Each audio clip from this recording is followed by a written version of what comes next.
네. 그래서 그 모든 이제 흑막을 이제 제거할 수 있다면, 그때는 이제, 어, 코릴레이션 이퀄 코잘리티라고 이제 주장을 할 수가 있는데, 이게 실질적인 방법은 아니잖아요. 그러니까 현실적으로 이제 모든 흑막을 이제 제거하는 게 이제 불가능하니까, 우리가 이제 쓸 수 있는 방법은 아닙니다. 그러니까 요거는 그냥 이론적인 이야기예요.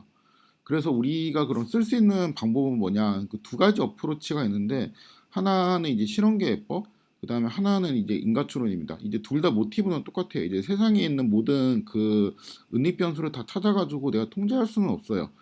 그렇기 때문에 어, 뭔가 우리는 대안을 찾아야 되는데 실험계획법은 이제 피셔가 주장을 한 건데 참고로 이제 피셔는 그 굉장히 이제 유명한 사람입니다. 그 통계학과에서 크게 빈도주의 학파가 있고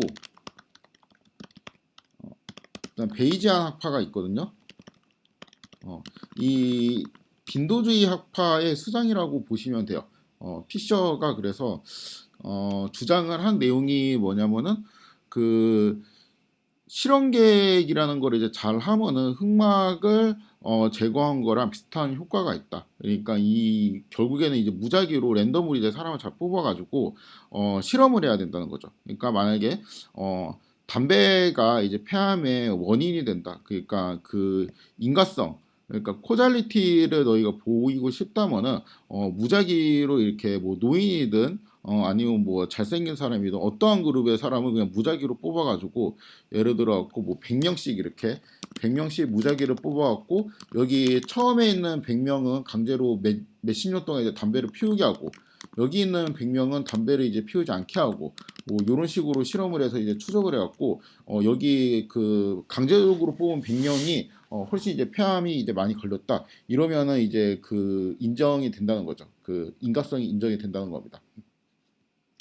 어, 물론 이제 뭐 그 이 100이라는 숫자 안에는 뭐 이제 노인이든 아니면 어떠한 뭐 직업이든 경제적인 그 요건이든 어떠한 이제 다르한 모든 그런 것들이 랜덤으로 섞여가지고 사실상 이제 흑막이 이제 제거된 것처럼 이제 느껴질 수 있다는 거죠.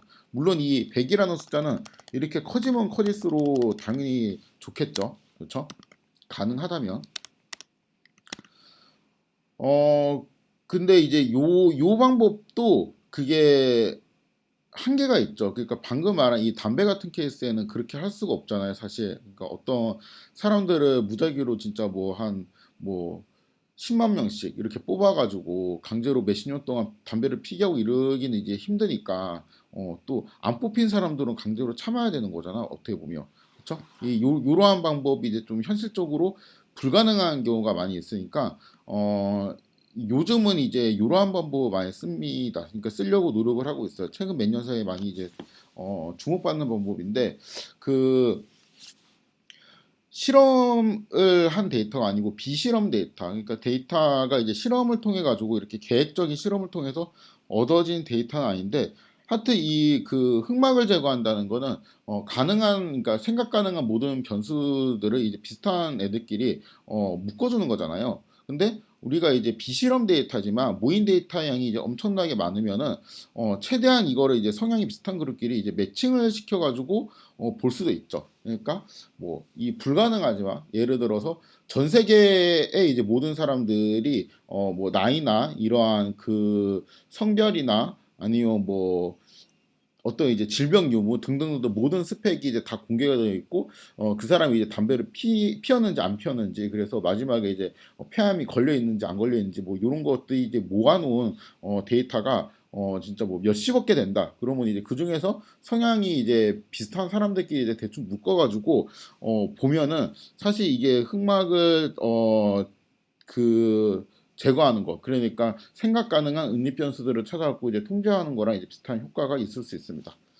자, 이 두 가지 이제 접근법이 지금 이제 모두 많이 쓰이고 있고 그 중에서도 요게 이제 많이 쓰이고 있는데 왜냐하면은 요즘은 그 데이터들이 좀 많이 이제 모여 있는 경우가 많아요. 일단 이 두 가지 방법의 특징은 뭐냐면은 이 첫 번째 방법은 데이터를 모으기 되게 힘들고 데이터를 내가 주도적으로 모아야 되는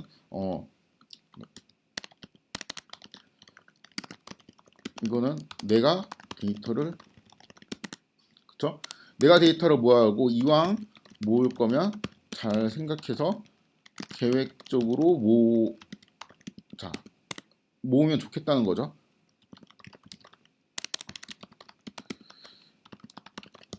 얘는 이제 내가 데이터를 모은다기보다 이미 모여 있는 데이터를 활용하고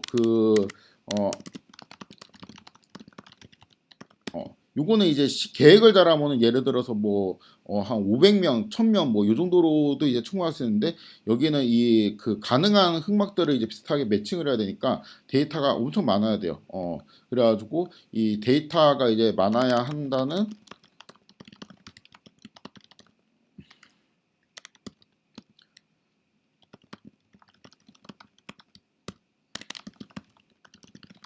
모인 데이터를 활용하니까 이러한 장점도 있습니다. 요즘은 이 두 번째 방법이 뜨고 있는데 그 이유가 빅데이터 시대잖아요. 요 시대에 그러니까 빅데이터 시대의 특징이 뭐냐면은 이제 여러 말들이 있는데 이 책 저자가 이제 말씀하신 그 내용인데 책 어디 갔어? 저 아이스크림을 먹으면 걸리는 병 있죠? 저 책 이제 지으신 분에게 들었는데 빅데이터 시대랑 그 빅데이터 시대가 아닐 때하고 차이점이 그 이전에는 음,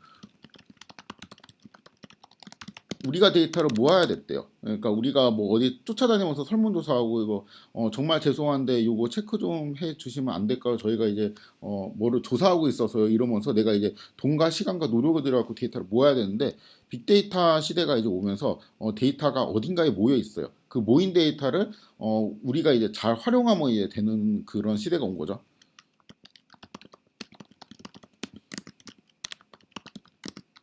음. 아무튼 그렇습니다. 그래서 요즘 시대에는 컨셉이 이제 인과추론에 좀 더 이제 잘 맞겠죠. 아무튼 요 해석에 대한 내용은 이 정도로 마무리를 하고 그냥 이건 제가 궁금해서 시뮬레이션을 한번 더 돌려봤어요. 그러니까 그럴 리는 없겠지만 만약에 이제 아이스크림이랑 소아마비가 이제 진짜 관련이 있는 경우라면은 그림이 어떻게 되냐? 결과적으로는 이렇게 그려집니다. 그러니까 관련이 없는 경우에는 이렇게 그룹별로 온도 그룹별로 묶었을 때 이렇게 평행하게 이렇게 나왔거든요. 그러니까 관련이 없는 투에서만 봐도 관련이 없어 보이죠. 근데 관련이 있을 때는 다 이렇게 이제 선으로 나와요. 그래서 관련이 있는 사항은 이제 이렇습니다. 그러니까 온도는 여전히 아이스크림 판매에 영향을 줘요. 그러니까 온도가 이제 여기 있고 아이스크림 판매량이 여기 있어가지고 온도 이제 곱하기 2 플러스 20이라는 이제 관계가 적당히 있습니다. 근데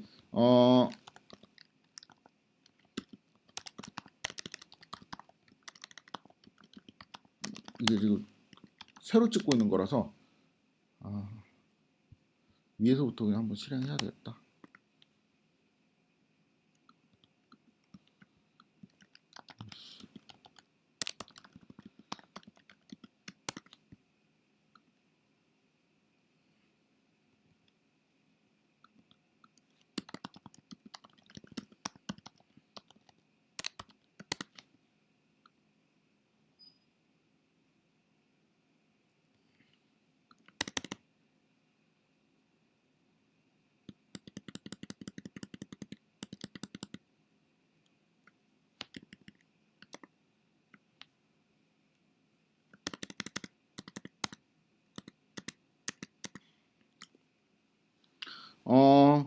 근데 이제 온도는 아이스크림 판매량에 영향을 주는데 소아마비 반응 수치에는 온도가 영향을 주지 않아요. 대신 이제 아이스크림을 많이 먹으면 이제 소아마비가 이제 걸리는 거죠. 이제 그러니까 이전의 상황에서는 이제 이러한 거였거든요. 그러니까 온도하고 어 아이스크림 판매량은 관련이 있었고 또 이거랑 이제 패러럴하게 온도하고 소아마비 반응 수치도 이제 관련이 있었죠. 그래서 사실 아이스크림 판매량이랑 소아마비 반응 수치는 온도를 이제 제외하면은 온도라는 흑막을 제외하면 그냥 남남이었죠. 관련이 없었죠. 그런데 지금은 이제 어떤 상황이냐면 온도는 아이스크림 판매량에 영향을 줘요. 근데 이 아이스크림 판매량은 다시 소아마비에 영향을 줘요. 그러니까 소아마비 반응 수치의 원인이 아이스크림 판매량인데 그거의 원인이 온도니까 온도는 소아마비 반응 수치의 이제 원인이 되니까 또뭐 소아마비 반응 수치하고 온도하고 또 이제 관련이 있는 거겠죠. 이제 이러한 상황이 되어 있는 그 가정을 했고 이때 이제 그림을 그려보면 이제 이렇게 나온다는 겁니다. 그래서 요걸 이제 온도를 통제했을 때는 그림이 확 다른데 이때 이제 그 두 데이터 프레임에 그냥 코릴레이션을 그려보면은 계산을 해보면은 이때는 이제 온도하고 아이스크림이 이제 관련이 있게 나오고 여기도 이제 꽤 높게 나오고 얘도 이제 꽤 높게 나오고 여기도 이제 꽤 높게 나오고 있기 때문에 사실 이 단순하게 요거만 봐서는 이러한 상황인지 그러니까 온도가 이제 아이스크림이랑 소화마비에 각각 영향을 주는 상황인지 아니면 온도가 아이스크림에 영향을 주고 아이스크림이 또 소화마비에 영향을 주는 상황인지 요거를 좀 클리어하게 파악하기가 어렵습니다. 네, 그래서 이제 오늘은 여기까지 하도록 하겠습니다.